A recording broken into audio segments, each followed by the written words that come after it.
मेरे प्यारे युवा साथी, आप सभी को नमस्ते। मैं अरविंद कुमार, आप सभी को आपका अपना यूट्यूब चैनल अरविंद जीएस में स्वागत है। आइए, आपको आज हम लोग गवर्नर जनरल के बारे में कुछ इंपॉर्टेंट टॉपिक पे बात करेंगे। तो यहाँ पे देखिए, भारत में कुछ गवर्नर जनरल हुए हैं। जैसे भारत में जब अंग्रेजी शासन शुरू हुआ तो किस तरह से भारत में व्यवस्थाएं चली, है ना, तो उसी के बारे में चर्चा करेंगे, जिसमें हम लोग पढ़ेंगे पहले गवर्नर जनरल। उसके बाद हम लोग पढ़ेंगे भारत का गवर्नर। ये बिहार का स्टार्टिंग में जो बना था, जो बंगाल का बना था, बंगाल का। फिर भारत का गवर्नर जनरल। उसके बाद वाइसराय। ठीक है, इस तरह से भारत में शासन प्रशासन शुरू हुई अंग्रेजों का। ठीक है, तो इससे कुछ क्वेश्चन है, उस क्वेश्चन का डिस्कशन भी करते चलेंगे। आप लोग क्वेश्चन पूछिए। पहला क्वेश्चन क्या है? बंगाल का प्रथम गवर्नर जनरल। देखिए, भारत अगर अंग्रेजों का प्रशासन की बात करें तो क्या हुआ था? स्टार्टिंग में सबसे पहले गवर्नर जनरल बना। ठीक है, गवर्नर जनरल जी लिख रहे हैं तो इसे समझ लीजिए गवर्नर जनरल लिखा हुआ है। उसके बाद क्या बने? बंगाल का गवर्नर। ये था बंगाल का गवर्नर जनरल, बंगाल का। ठीक है, उसके बाद बना भारत का गवर्नर जनरल। उसके बाद जो पोस्ट आया वो आया वाइसराय का। ठीक है ना। देखिए, जो गवर्नर जनरल बंगाल का बना वो पहली बार कब बना था? तो ये पहली बार बना था 1773 ईस्वी में। ठीक है, और पहला बार कौन बना था? उसका नाम था बारेन हेस्टिंग्स। ठीक है, बारेन हेस्टिंग्स। ओके, ये प्रथम गवर्नर था, प्रथम गवर्नर जनरल था। ये बंगाल का प्रथम गवर्नर जनरल कौन है? Warren Hastings. ठीक है, और ये जो गवर्नर जनरल बंगाल का, ये कब तक चला? 1773 से लेकर के 1833 तक चला था, 1833 तक। ठीक है, गवर्नर जनरल का पद हुआ करता था, जिसमें बहुत सारे गवर्नर जनरल बने। बारेन हेस्टिंग्स थे, कॉर्नवालिस थे, बेलेजली थे, बहुत सारे गवर्नर जनरल आए हैं। उसके बाद भारत का गवर्नर जनरल शुरू हुआ। ये कब से शुरू हुआ? 1833 से लेकर के 1858 तक। ओके, उसके बाद वाइसराय जब शुरू हुआ, ये कब से शुरू हुआ? तो ये शुरू हुआ 1858 से लेकर के 1947 तक, जब तक देश आजाद नहीं हुआ। ओके, चलिए नेक्स्ट था जो अंतिम बंगाल का गवर्नर जनरल था, और बाद में भारत का गवर्नर जनरल बना। नेक्स्ट, भारत का प्रथम वाइसराय। भारत का प्रथम वाइसराय। वाइसराय की बात करें तब ये कौन होगा? लॉर्ड कैनिंग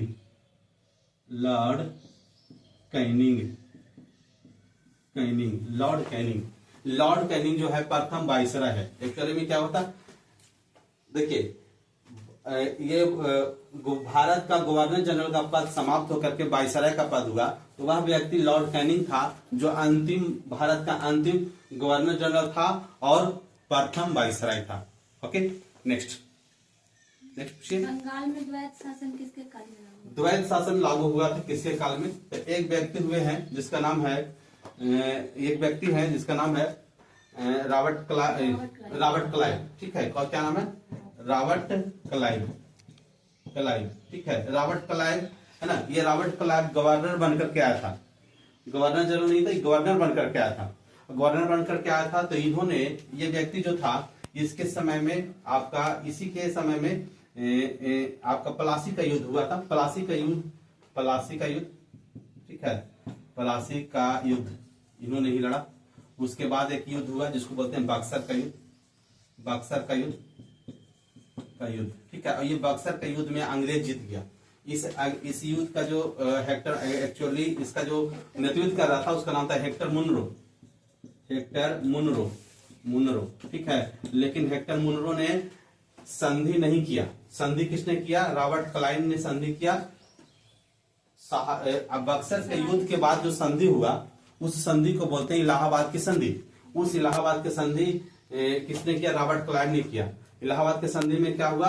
रॉबर्ट क्लाइव ने क्या किया कि अंग्रेजों के लिए बंगाल, बिहार, उड़ीसा, ये वाला क्षेत्र में अंग्रेजों के लिए क्या प्राप्त कर लिया? ये वाला क्षेत्र में अंग्रेजों के लिए प्राप्त किया दीवानी अधिकार। ठीक है, दीवानी अधिकार प्राप्त किया। और जब दीवानी अधिकार प्राप्त कर दिया, इसका मतलब ये होगा कर लेने का अधिकार। और जब ये कर लेने का अधिकार हुआ, ठीक है, तो ये कर लेना शुरू किया। तो रॉबर्ट क्लाइव ने क्या किया, कर लेने के लिए उन्होंने क्या किया, उन्होंने बंगाल में द्वैध शासन लागू किया। ठीक है, द्वैध शासन, उन्होंने केवल कर से मतलब रखा, बाकी शासन प्रशासन से मतलब नहीं रखा। तो बंगाल में क्या लागू किया, द्वैध शासन। द्वैध शासन, द्वैध शासन का मतलब होता है कि एक ही राज्य में दो सरकार जब काम करते हैं उसको द्वैध शासन कहा जाता है। ओके, तो किसी राज्य में दो प्रकार के काम होते हैं, एक होते हैं अधिकार का काम, अधिकार, ठीक है, और एक होते हैं कर्तव्य का, कर्तव्य का। अधिकार के मतलब होता है टैक्स लेना, तो टैक्स लेने वाला काम किसने किया, अंग्रेजों ने किया, ये अंग्रेजों ने किया। और कर्तव्य का काम होता है जिसमें होता है जैसे शासन प्रशासन देना, व्यवस्था अच्छा देना, शिक्षा देना, ये सारा काम होता है कर्तव्य का। तो ये कर्तव्य किसके रखा गया, ये नवाबों को लिए छोड़ दिया गया। ये नवाब काम करेंगे और टैक्स लेने का काम करेगा कौन, कौन करेगा, ये करेगा अंग्रेज, है ना। ऐसा व्यवस्था बंगाल में किसने लाया था, तो ऐसा व्यवस्था बंगाल में लाया था रॉबर्ट क्लाइव। इसी को कहा जाता है द्वैध शासन। नेक्स्ट शुरू करो। हाँ सर। चलिए, अस्थायी बंदोबस्त का जनक, अस्थाई बंदोबस्त का जनक, ठीक है। अस्थाई बंदोबस्त क्या होता है, अस्थाई बंदोबस्त, बंदोबस्त, ठीक है। अस्थाई बंदोबस्त का जनक किसे माना जाता है जी, देखिए एक्चुअली में क्या हुआ था कि एक होता है राजस्व व्यवस्था, ठीक है, एक होता है राजस्व व्यवस्था, राजस्व व्यवस्था, ठीक है। राजस्व व्यवस्था में क्या, एक है अस्थाई बंदोबस्त, इनकी राजस्व व्यवस्था अंग्रेजों ने जो लिया। राजस्व व्यवस्था का मतलब ये हुआ कि अंग्रेज जो कर प्राप्त करते थे, तो उस समय जो सबसे ज्यादा कर प्राप्त किए जाते थे वो कृषि से किया जाता था। तो कृषि से जो कर प्राप्त किया तो उसको राजस्व व्यवस्था कहा जाता था। उसी में तीन प्रकार की व्यवस्था अंग्रेजों ने लाया था। एक था अस्थाई बंदोबस्त, दूसरा था महालवाड़ी बंदोबस्त, तीसरा था आपका रैयतवाड़ी बंदोबस्त, ठीक है। तो उसी में अस्थाई बंदोबस्त है, इसको किसने लागू किया था, ये लागू किया था कार्नवालिस ने, कार्नवालिस, कार्नवालिस ने लागू किया था, ठीक है। ये कार्नवालिस ने लागू किया था 1793 ईस्वी में, ठीक है, कार्नवालिस ने। बाकी अलग अलग लोगों ने अलग अलग किया है। ओके, नेक्स्ट सिविल सेवा का जनक, सिविल सेवा का जनक भी कार्नवालिस को ही माना जाता है, ये कार्नवालिस को ही माना जाता है सिविल सेवा का जनक, सिविल सेवा का जनक, है ना, कार्नवालिस को ही माना जाता है। सिविल सर्विसेज, सिविल सर्विसेज का जनक भी इसी को माना जाता है। नेक्स्ट भारत का अंतिम गवर्नर जनरल, भारत का अंतिम गवर्नर जनरल की बात करें, है ना, भारत का अंतिम गवर्नर जनरल कौन था, तो अंतिम गवर्नर जनरल कार्नवालिस था। सॉरी, अंतिम गवर्नर जनरल जो है भारत का वो है Lord Canning, Lord Canning, Canning, ठीक है। ये लॉर्ड कैनिंग जो है, देखो लॉर्ड कैनिंग जो है भारत का अंतिम गवर्नर जनरल है, ठीक है। ओके, देखिए दो तीन क्वेश्चन पूछेगा। पहला पूछेगा बंगाल का प्रथम गवर्नर जनरल, तो वारेन हेस्टिंग्स। बंगाल का अंतिम गवर्नर जनरल, है ना, तो William Bentinck, Lord William Bentinck, Bentinck, Bentinck, ठीक है, Lord William Bentinck. Lord William Bentinck कौन है, अंतिम गवर्नर, बंगाल का अंतिम गवर्नर जनरल। और इसी के समय में भारत का गवर्नर जनरल शुरू हो गया, तो लॉर्ड विलियम बेंटिंग जो है भारत का अंतिम, भारत का प्रथम गवर्नर जनरल हुआ। अंतिम गवर्नर जनरल बंगाल का, प्रथम गवर्नर जनरल भारत का, कौन, लॉर्ड विलियम बेंटिंग। क्यों, क्योंकि विलियम बेंटिंग का जो काल था वो काल था 1828 से लेकर के 35 तक, ठीक है, 1828 से लेकर के 35 तक। 1833 में भारत का गवर्नर जनरल चेंज हो गया, क्योंकि बंगाल का गवर्नर जनरल बन गया भारत का गवर्नर जनरल। तो इसी समय में कौन है, विलियम बेंटिंग। इसलिए विलियम बेंटिंग क्या हो गया, अंतिम, बंगाल का अंतिम गवर्नर जनरल और भारत का प्रथम governor general. Next, next railway board की स्थापना कब, रेलवे बोर्ड की स्थापना, बोर्ड की स्थापना देखिए दो क्वेश्चन पूछा जा सकता है कि रेलवे की स्थापना कब हुआ, इनकी रेलवे की शुरुआत कब हुआ, इसे मिटा देते हैं, ठीक है। रेलवे की शुरुआत कब हुआ, ये पूछेगा आपको, रेलवे बोर्ड की स्थापना कब हुआ, ठीक है। रेलवे लाइन की शुरुआत, रेलवे लाइन, रेलवे की शुरुआत आपसे क्वेश्चन पूछेगा, शुरुआत, ठीक है ना। तो ये लिखेंगे आप डलहौजी के काल में, डलहौजी, ठीक है, डलहौजी, ये डलहौजी जब आया था तब रेलवे की शुरुआत हुआ था, है ना। डलहौजी का काल समझे, ये माना जाता है 1848 से लेकर के 56 तक चला था इसका काल, समझ गए। ओके, उसके बाद रेलवे बोर्ड की जो शुरुआत हुआ था ये करजन के काल में हुआ है। करजन के काल में रेलवे बोर्ड की शुरुआत हुआ। रेलवे बोर्ड की शुरुआत, जिसमें आप अभी जितना भी परीक्षा वगैरह जो देते हैं या फिर जो भी रेलवे जोन में जाकर के नौकरी करते हैं, तो ये सारे बोर्ड की जो शुरुआत हुआ था ये किसने किया था? करजन ने किया था। जबकि रेलवे लाइन की जो शुरुआत किया था डलहौजी ने किया था। ये भी क्वेश्चन कई बार पूछा गया कि पहली बार रेलवे लाइन की शुरुआत जो हुआ था कहाँ से कहाँ तक चला था, तो बम्बई से थाने तक 34 किलोमीटर, बम्बई से थाने तक। ओके, 1893 ईस्वी में। नेक्स्ट, बंगाल विभाजन किसके कारण? बंगाल विभाजन भी करजन के काल में बंगाल विभाजन भी हुआ। करजन के काल में ही बंगाल को क्या कर दिया गया? विभाजित कर दिया गया। विभाजन ये बंगाल का विभाजन 1905 ईस्वी में हुआ था। 1905 में, ठीक है। 16 अक्टूबर 1905 ईस्वी को लागू किया गया था ये। नेक्स्ट, पहली बार पाकिस्तान की मांग। पहली बार पाकिस्तान की मांग जो हुआ था 1940 ईस्वी में हुआ था। 1940 ईस्वी में आपको मुस्लिम लीग का अधिवेशन हुआ था, जिसमें मोहम्मद अली जिन्ना ने पहली बार पाकिस्तान का मांग किया, ठीक है। तो 1940 ईस्वी में कौन है? लिन लिथगो के काल में हुआ था 1940 ईस्वी में। ओके, जालियांवाला बाग हत्याकांड कब हुआ? तो जालियांवाला बाग हत्याकांड के लिए अगर आप बात करें तो 1919 ईस्वी सब जानता है, ठीक है। 1919 ईस्वी में जालियांवाला बाग हत्याकांड हुआ।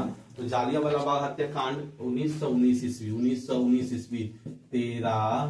13 अप्रैल 1919 ईस्वी को जालियांवाला बाग हत्याकांड हुआ। और इस हत्याकांड के समय गवर्नर जनरल अर्थात उसको वाइसराय उस समय कहते थे, वह कौन है? तो वो है चेम्सफोर्ड, ठीक है। चेम्सफोर्ड के काल में ये हुआ था ये घटना। नेक्स्ट, सती प्रथा का अंत। सती प्रथा हुआ करता था। सती प्रथा ये भी हमारे समाज का एक बहुत बड़ा बुराई था, जिसमें पति के डेथ हो जाने के बाद पत्नी, है ना, स्वयं को चिता पर जला देती थी, है ना। ये बहुत कष्टदायक हुआ करता था। इसे समाप्त किया गया 1828 ईस्वी में, है ना। और इस समय गवर्नर जनरल है जो कौन है ना, ये है आपका लॉर्ड विलियम बेंटिक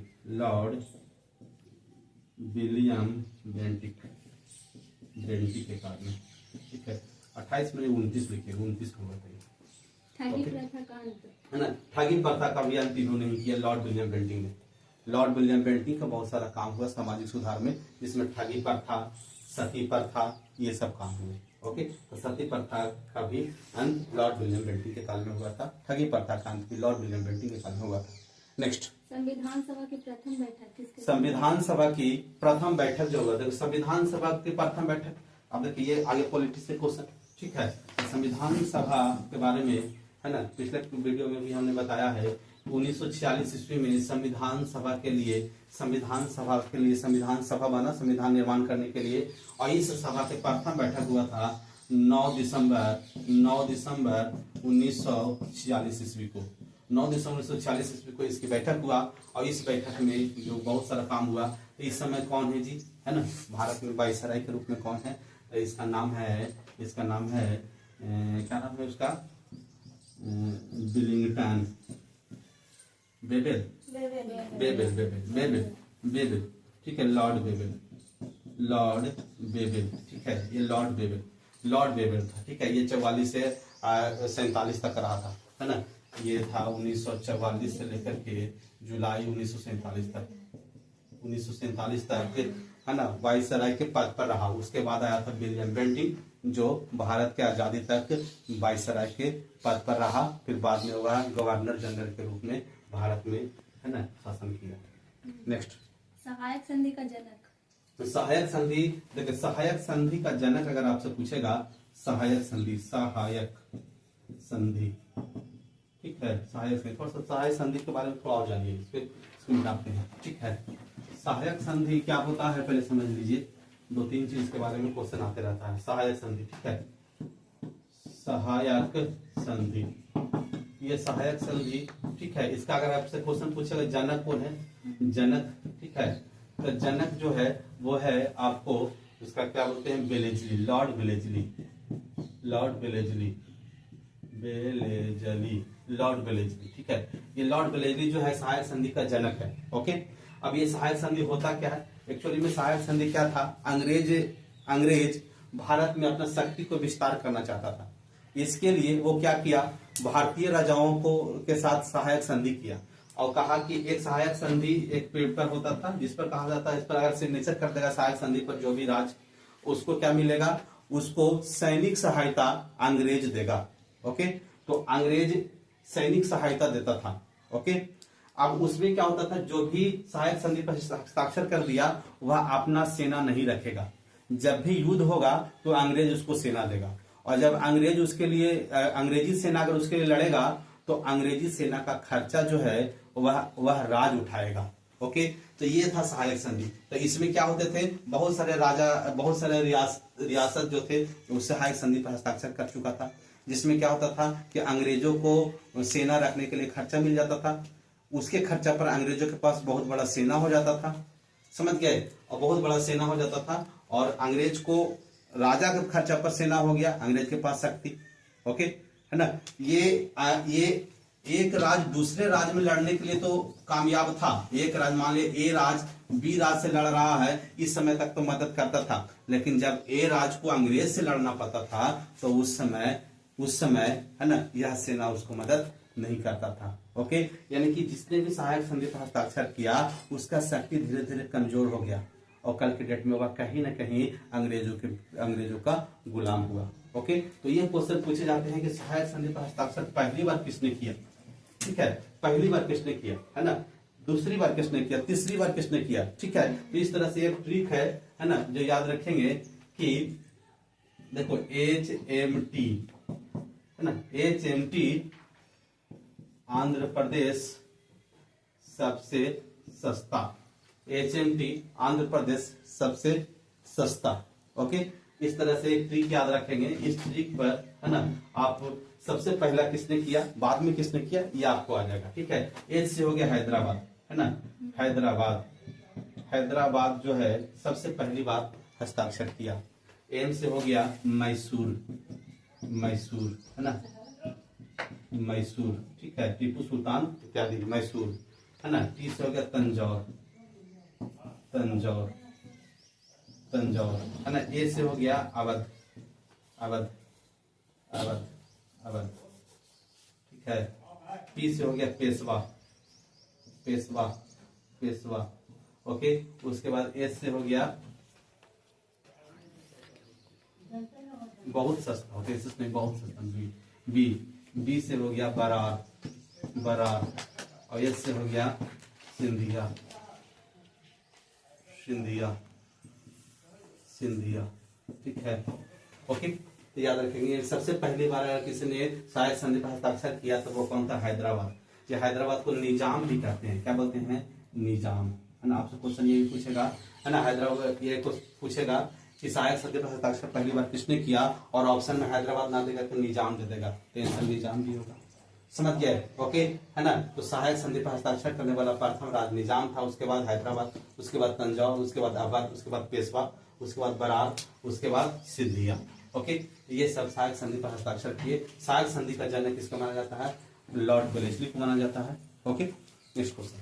भारत में सहायक संधि का प्रथम प्रयोग किसने किया? भारत में सहायक संधि का प्रथम प्रयोग जो है एक व्यक्ति हुए हैं जिसका नाम है डुफ्ले, ठीक है। ये डुफ्ले कहाँ के है, ये डुफ्ले फ्रांस के है, ये फ्रांस के है, ठीक है, फ्रांसीसी, ठीक है, फ्रांस के हैं, है ना। तो फ्रांस का गवर्नर था डुफ्ले, उन्होंने पहली बार सहायक संधि का प्रयोग किया, ठीक है। लेकिन सहायक संधि फेमस किससे काल में हुआ, तो वेलेस्ली काल में हुआ, जबकि वेलेस्ली से पहले सहायक संधि हो चुका था। किसने किया था, डुफ्ले ने किया था। ओके, है ना। सहायक संधि पहली बार प्रयोग किया डुफ्ले ने, है ना, लेकिन सहायक संधि को फेमस किया है किसने, वेलेस्ली, इसलिए वेलेस्ली को माना जाता है सहायक संधि का जनक। नेक्स्ट, बंगाल का शेर किसे कहा जाता है? बंगाल का शेर, वेलेस्ली अपने आप को बंगाल का शेर कहता था, बंगाल का शेर वेलेस्ली कहता था अपने आप को। नेक्स्ट, साइमन कमीशन का आगमन किसके कारण हाँ, साइमन कमीशन कब आया था जो पहले बताइए, है ना। 1928 ईस्वी में साइमन कमीशन आया है, 1928 ईस्वी में। इस समय कौन है गवर्नर जनरल, है ना। इस समय लॉर्ड इरविन है, ठीक है। लॉर्ड इरविन, ठीक है। लॉर्ड इरविन इस समय गवर्नर जनरल है। तो साइमन कमीशन गवर्नर जनरल के काल में आया। नेक्स्ट, क्रिप्स मिशन का आगमन किसके कारण क्रिप्स मिशन 42 में आया था। आप जानते हैं 42 में, 1942 में क्रिप्स मिशन आया, ठीक है। तो 1942 में कौन है जी, लिन लिथगो, ठीक है, लिन लिथगो। नेक्स्ट, मुस्लिम लीग की स्थापना मुस्लिम लीग की स्थापना, है ना। मुस्लिम लीग की स्थापना कब हुआ है जी, ये बताइए आप पहले। 1906 ईस्वी में, है ना। मुस्लिम लीग की स्थापना 1906 में। 1906 में कौन है, बताइए कौन है 1906 में, बोलिए। 1906 में है लॉर्ड कर्जन, ठीक है। देखो कर्जन के काल को समझिए। कर्जन जो था, इसको कहा जाता है फूट डालो राज करो की नीति। कर्जन ने ही लाया था फूट डालो राज करो की नीति। किसने लाया, कर्जन ने, ठीक है। इन्होंने क्या किया, जैसे ही मुस्लिम लीग पहले क्या करते हैं, मुस्लिम लीग की स्थापना किया, समझ गए। पहले क्या किया, पहले बंगाल विभाजन किया 5 में, ठीक है। बंगाल विभाजन मतलब ऐसा नहीं, इन्होंने कहा कि बंगाल विभाजन हम क्यों कर रहे हैं, हम कर रहे हैं प्रशासनिक सुविधा के लिए, है ना। लेकिन ये प्रशासनिक सुविधा के लिए नहीं किया था, ये हिंदू मुस्लिम के लिए बांट दिया, हिंदू मुस्लिम को बांट दिया, और मुसलमानों के लिए एक अलग से मुस्लिम लीग की स्थापना कर दिया। क्योंकि पहले कांग्रेस में ही सब हिंदू मुस्लिम मिल करके लड़ते थे, तो मजबूत हो जाता था। इसलिए इन्होंने क्या किया, मुस्लिम लीग को एक अलग संगठन बना दिया, कहा कि ये तुम्हारे लिए है, तुम कांग्रेस की बात मत मानना, समझ गए। तो ये हो गया फूट डालो राज करो की नीति। नेक्स्ट, अगला क्वेश्चन, स्थानीय स्वशासन का जनक स्थानीय स्वशासन का जनक जो माना जाता है, ये माना जाता है लॉर्ड रिपन को, ठीक है। लॉर्ड रिपन जो हुए हैं, ये स्थानीय स्वशासन का जनक। ये रिपन का काल माना जाता है 1880 से 84 तक रिपन रहे हैं। बड़ा अच्छा काम किया है रिपन ने। रिपन को रिपन सज्जन भी कहा जाता है। बहुत सारे इतिहासकार ने रिपन को रिपन सज्जन भी कहा है, समझ गए। तो ये जो है, इनका कार्यकाल में 2-3 काम हुए। एक काम ये हुआ, ये काम स्थानीय स्वशासन का जनक। स्थानीय स्वशासन का मतलब क्या होता है जी, तो स्थानीय लेवल पर जो शासन होते हैं, जैसे आप ग्राम पंचायत ले लिए या नगर निगम ले लिए। ग्राम पंचायत नगर निगम स्थानीय स्वशासन है ना। तो इन्होंने शुरू करवाया कि स्थानीय स्वशासन होना चाहिए, लेकिन ये लागू नहीं हुआ था। ओके, इलवर्ट बिल भी इन्होंने ही लाया था, है ना। इलवर्ट बिल, है ना, एक इलवर्ट बिल है, यानी कि इलवर्ट बिल, ठीक है, इन्होंने ही लाया था। इलवर्ट बिल, ठीक है, इलवर्ट बिल इन्होंने लाया था, लेकिन ये लागू नहीं हो पाया था। इलवर्ट बिल में क्या था कि जैसे कि अंग्रेज जज जो होता था, है ना, अंग्रेज जज होता था जो भारतीय मुकदमा देखता था, ठीक है। तो इसमें कहा गया कि भारतीय जज भी है जो अंग्रेजों का मुकदमा देखेगा, ठीक है ना। देखिए, जब भारतीय मुकदमा में होते थे और अंग्रेज जज होता था, तो उसके साथ बेईमानी हो जाता था। इसलिए कहा गया कि अंग्रेज का मुकदमा भी भारतीय जज देखेंगे, है ना। तो इसमें अंग्रेजों ने साथ नहीं दिया और यह इलवर्ट बिल ही रह गया, पास नहीं हो पाया था, समझ गए। ओके, अच्छा काम किया था रिपन ने। रिपन के काल में ही जनगणना की, नियमित जनगणना की शुरुआत हुआ, यानी कि 10 वर्ष पर जो जनगणना होते हैं, ये रिपन के काल से शुरू हो रहा है। 1881 ईस्वी में पहली बार हुआ था जो नियमित जनगणना, ठीक है, ये रिपन के काल में हुआ। नेक्स्ट, कांग्रेस की स्थापना किसके कारण? इसी के बाद कांग्रेस की स्थापना हुआ है। 1885 ईस्वी में कांग्रेस की स्थापना हुआ है, ठीक है। उस समय डफरिन थे, डफरिन, ठीक है। कौन? डफरिन, ये डफरिन था, लॉर्ड डफरिन जो था। 1885 ईस्वी में कांग्रेस की स्थापना हुआ। उस समय वायसराय कौन है? लॉर्ड डफरिन, ठीक है। नेक्स्ट, जनगणना की शुरुआत। जनगणना की जो शुरुआत है ना, ये जनगणना देखो, ये नियमित जनगणना की शुरुआत 81 में हुआ, लेकिन ऐसे ही जनगणना हुआ था ये 1872 ईस्वी में हुआ था। ये मेयो के काल में हुआ था, मेयो, लॉर्ड मेयो ने किया था। नेक्स्ट, और है प्रथम गोलमेज सम्मेलन। प्रथम गोलमेज सम्मेलन, गोलमेज 3 गोलमेज सम्मेलन हुआ है, ठीक है। प्रथम, द्वितीय और तृतीय, है ना। कब हुआ है? प्रथम गोलमेज सम्मेलन, है ना, गोलमेज, ठीक है, गोलमेज सम्मेलन। ये इंग्लैंड में हुआ करता था गोलमेज सम्मेलन, ठीक है। ये हुआ पहला, दूसरा, तीसरा, ठीक है। पहला किसके काल में हुआ है जी? तो इस समय इरविन है, इरविन, ठीक है ना, 1930-31 में, 1930 से 31 में हुआ था। ओके, दूसरा कब हुआ है जी? है ना, तो 1932 से 1931 से 32, है ना, 31 से 32, ठीक है। और तीसरा हुआ था 1933 में, 1933 में, ठीक है। और इस समय कौन है जी? तो विलिंगटन, क्या नाम है? विलिंगटन, है ना, ये भी है विलिंगटन, विलिंगटन, ठीक है ना। इसमें क्वेश्चन और भी पूछा जाता है कि प्रथम गोलमेज सम्मेलन में भारत से कौन गए थे? क्या महात्मा गांधी गए थे? तो नहीं गए थे। कांग्रेस इसमें नहीं गया था, कांग्रेस नहीं गया, महात्मा गांधी नहीं गया। दूसरा में महात्मा गांधी गए तो हाँ गए, यानी कि इसमें कांग्रेस ने भाग लिया था, कांग्रेस भाग लिया था, महात्मा गांधी गए हुए थे। इसमें कांग्रेस ने भाग लिया, इसमें कांग्रेस ने भाग नहीं लिया प्रथम में, दूसरा में लिया, तीसरा में कांग्रेस ने भाग नहीं लिया, ठीक है, तीसरा में भाग नहीं लिया। केवल एक ही गोलमेज सम्मेलन, दूसरा गोलमेज सम्मेलन में कांग्रेस गया, कांग्रेस की तरफ से कौन गए थे? महात्मा गांधी गए थे। ओके, और भी क्वेश्चन है? ये सभी क्वेश्चन जो है आपको रेलवे, एसएससी, अभी रेलवे के जो भी एग्जाम आ रहे हैं जैसे ग्रुप डी हो गया, एनटीपीसी हो गया, इन सभी क्वेश्चन में ये आपको डायरेक्ट मिलेंगे। इसलिए इस वीडियो को आप इसको देखें, और आपके जितना भी रेलवे के परीक्षा की तैयारी कर रहे होंगे, जो भी आपके संबंधी मित्र है ना, उन सभी के पास इसको भेजिए, और ताकि वह भी इसको फायदा उठा सके। हमारे वीडियो में अगर आप नए हैं तो सब्सक्राइब करें, लाइक करें, शेयर करें, कमेंट भी अच्छे कमेंट कीजिए। अगर कुछ गड़बड़ लगा हो तो वो भी हमें कमेंट करके बताइए। चलिए, बहुत बहुत धन्यवाद। जय हिंद, जय भारत।